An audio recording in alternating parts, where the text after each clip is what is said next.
I'm pretty sure everyone has seen Gojo meet his demise, or so you think. The newest chapter out, 236, we see that Gojo is unfortunately split in half from Sukuna's ability that extends to cut space outside that existence. But from what Sukuna said is that Gojo exists inside that space, which would lead it to split apart. Now, I've been reading Jujutsu Kaisen closely, and here's my theory on why I believe Gojo will live, and that Gege already told us this was impossible. If you guys are new to the channel, please consider liking the video, subscribe to the page for more content, and if you have your thoughts, I would love to see them, so comment down below. As we know, Gojo for now is out of the fight, which is due to Sukuna's technique. But we've all seen Gojo in the same predicament before. Back in chapter 72, we see an inexperienced Gojo 10 years ago get sliced through the neck and have his body gashed apart by Toji, facing what I deem to be a worse close death situation than what we are seeing now. Remember, this is a Gojo that is inexperienced and was 10 years ago before he even perfected his reverse curse technique. Gojo appears in front of Toji in chapter 74. When he stabbed me through the throat, he gave up on fighting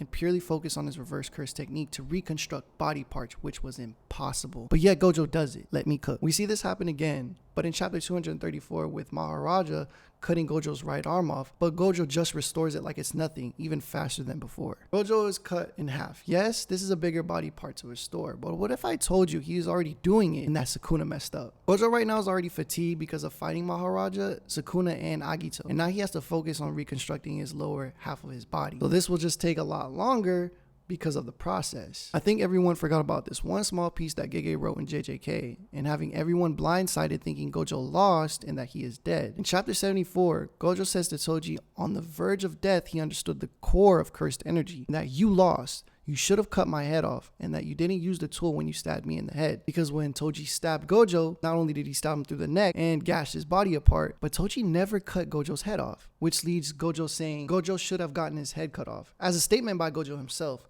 which would have killed him. The only thing we can say now is that Gojo's just immobilized. We know that Gojo's cut in half, and he's on the verge of death, but this happened 10 years ago. In fact, and he was inexperienced. The only difference is Gojo's just cut in half. Now I'm going to give you 3 reasons why Gojo's death is impossible, and how Geto asked him in chapter 221, you don't expect to lose, which then Gojo remembered when he had that conversation with Yuji asking him the same question, is if Sukuna was to completely gain his power, would you lose? Which then Gojo responded to Geto, nah, I'd win. Now I'm going to give you 3 reasons why Gojo's death is impossible. My first reason is Gojo saying he will win could have foreshadowed he would win by exploiting all of Sukuna's abilities, which we've seen him use Maharaja, Agito, the 10 Shadows, all because of Megumi. Remember, everyone is watching this fight and is very much aware of what Sukuna can do now since he's fought Gojo. So this could have gave everybody all the information they needed to know, which Gojo saying he would win just foreshadowed he would win by, I'm gonna win by exploiting you. A second reason is that Gojo knew all along that he wanted his students,